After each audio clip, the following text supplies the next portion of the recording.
தமிழ்நாடு அரசு கல்விக்கான நிதியை மிகப்பெரிய அளவில் குறைத்திருக்கிறது. கடந்த 10 ஆண்டுகளுக்கு முன்பு 2016-17 மொத்த பட்ஜெட்டில் 17.7% இருந்த கல்வி நிதி ஒதுக்கீடு இந்த பட்ஜெட்டில் 13% குறைந்திருக்கிறது. கிட்டத்தட்ட அன்றைக்கு இருந்த அதே சதவீதத்தில் கல்வி நிதி ஒதுக்கப்பட்டிருக்குமேனால் இன்றைக்கு 71,000 கோடி கல்விக்கு நிதி ஒதுக்கப்பட்டிருக்க வேண்டும். ஆனால் தமிழ்நாடு அரசு இந்த பட்ஜெட்டில் ஒதுக்கிய நிதி 53,000 கோடி மட்டுமே. கடந்த ஆட்சியை விட இந்த ஆட்சியில் குறைவாக நிதி ஒதுக்கப்பட்டிருக்கிறது. தேர்தல் வாக்குறுதியை காப்பாற்றுவதற்காக ஊதாரி திட்டங்கள், தாய்மாமன் தங்க மோதிர திட்டம், அண்ணன் சீர் திட்டம் என்று இந்த திட்டங்களுக்கு 1300 கோடியை ஒதுக்கிட்டு பள்ளிக்கூடங்களினுடைய உள்கட்டமைப்புக்கு 300 கோடி ஒதுக்கியிருக்காங்க. யோசிச்சு பாருங்க, இது வளர்ச்சிக்கான அரசா? இதுவரை குறைத்ததை விட மிகப்பெரிய அளவில் கல்விக்கான நிதியை குறைத்து அந்த பணத்தை எடுத்து இவர்களுடைய தேர்தல் வாக்குறுதியை காப்பாற்றுவதற்காக ஊதாரி திட்டங்களுக்கு செலவு செய்து கொண்டிருக்கிறார்கள். இதை வன்மையாக கண்டிக்கின்றோம். கல்வி நிதியை எந்த வகையிலும் குறைக்கக்கூடாது. இந்த பட்ஜெட் கூட்டத்தொடர் முடிவதற்குள் 8,000 கோடி கல்விக்கான நிதியை அதிகப்படுத்த வேண்டும். தமிழ்நாட்டு முதல்வர் ஜோசப் விஜய் அவர்களே, நான் கேட்கிறேன், பள்ளிக்கூடத்துக்கு முன்னேற்றத்துக்கும் பள்ளிக்கூடத்துக்கு உள்கட்டமைப்பை மேம்படுத்துறதுக்கும் 300 கோடி. ஆனா தங்க மோதிர திட்டம், அண்ணன் சீர் திட்டம், இதுக்கு 1300 கோடி ரூபாயா?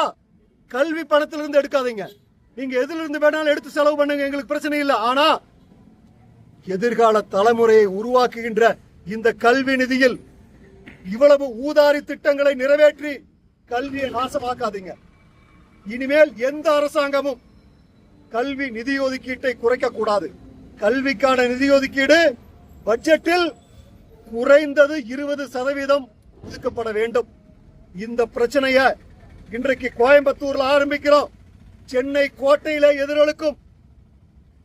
சென்னையில தலைமை செயலகத்திற்கு முன்பு தமிழ்நாட்டினுடைய முதலமைச்சர் விஜய் அவர்களை கண்டித்து, கல்விக்கு நிதி ஒதுப்பதை குறைப்பதை கண்டித்து பட்ஜெட்டில் 10,000 கோடி ரூபாய் கல்விக்கு நிதி ஒதுக்க வேண்டும், அதிகமாக நிதி ஒதுக்க வேண்டும் என்ற கோரிக்கை வைத்து தலைமை செயலகத்தின் முன்பு நாங்கள் உண்ணாவிரத போராட்டம் இருப்போம். தமிழ்நாட்டு முதலமைச்சரை நாங்கள் எச்சரிக்கின்றோம். கல்விக்கு ஆன்லைன் பண்ண மாட்டாங்க. ஆமா, 10 நாள்ல சாராயத்துக்கு ஆன்லைன் சிஸ்டம் கொண்டு வந்துட்டாங்க. நான் கேட்கிறேன், ஸ்கூல் எஜுகேஷன், காலேஜ் எஜுகேஷன்ல ஏன் ஆன்லைன் அட்மிஷன், ஆன்லைன் ஃபீஸ் ஏன் வாங்க மாட்டேங்கிறீங்க? இதுக்கே சிஸ்டத்தை கொண்டு வர மாட்டேங்கிறீங்க? எல்லா பக்கமும் கட்டண கொள்ளை நடக்குதுன்னு சொல்றாங்க. 10 ரூபாய்க்கு கொள்ளை நடக்குதுங்கிறதுக்காக நீங்க ஆன்லைன்ல கொண்டு வந்துட்டீங்கல்ல, லட்சமா கொள்ளை அடிக்கிறானே, ஆன்லைன் சிஸ்டம் ஏன் கொண்டு வரல?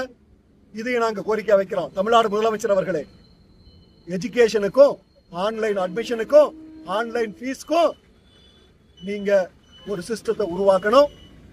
இதைய வலியுறுத்தியும் மறுமலர்ச்சி மக்கள் இயக்கம் போராடும். பள்ளிக்கல்வித்துறை அமைச்சர் சொல்றாரு, திமுக அதிக அளவில் நிதி ஒதுக்குனாங்க, அது செலவு பண்ணல, நாங்க கரெக்டா தான் ஒதுக்கி. அது திமுகவுக்கும் தாவேக்காவுக்கும் இருக்கிற பிரச்சனை, அது எங்களுக்கு தேவையில்லை. நான் என்ன கேட்கறேன்னா, முதல்ல நிதி ஒதுக்குங்க. அவங்க செலவு பண்ணலைன்னா அவங்கள குற்றச்சாட்டுங்க, அதை பத்தி எங்களுக்கு பிரச்சனை இல்லை. நீங்க நிதி ஒதுக்கி நீங்க செலவு பண்ணுங்க. நான் என்னன்னு கேட்கிறேன், 17.7% இருந்துச்சு 2016-17 பட்ஜெட்ல. ஆனா இன்னைக்கு எவ்வளவு பண்ணிருக்கீங்க? 13% பண்ணிருக்கீங்க. 5% குறைச்சிட்டீங்க. இது குறைக்காம இருந்தா இன்னைக்கு 71,000 கோடி ரூபாய் அந்த குழந்தைகளுக்கு கல்விக்கான நிதி இருந்திருக்கும்.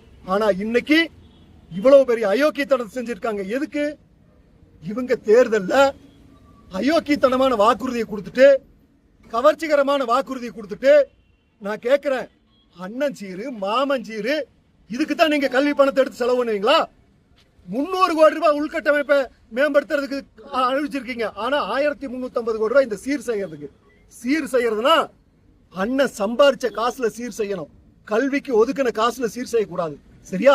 சீர் தங்கச்சி கிட்ட வரியா புடுங்கி அந்த சீரை செய்யக்கூடாது. கல்வி பணத்துல எடுத்து அந்த சீரை செய்யக்கூடாது. கல்வி பணம்ங்கிறது எதிர்கால தலைமுறையை உருவாக்குகின்ற ஒரு அற்புதமான துறை. இந்த துறையில கை வச்சு 8000 கோடி இந்த துறையினுடைய பணத்தை எடுத்து நீங்க தேவையில்லாத செலவு பண்றீங்க. முதலீடை ஒரு நல்ல முதலீடாக்குங்க. கல்விக்கு முதலீடு செய்யறது தான் இந்த நாட்டுக்கு முக்கியம். அந்த கல்விக்கு முதலீட்டை குறைச்சு மற்ற திட்டங்களுக்கு பயன்படுத்தாதீங்க. 20% நிதி மொத்த பட்ஜெட்ல கல்விக்கு ஒதுக்கணும். எந்த கவர்மெண்ட் வந்தாலும் எஜுகேஷன் ஃபண்ட்ல கை வைக்கிறதுக்கு பயப்படணும்.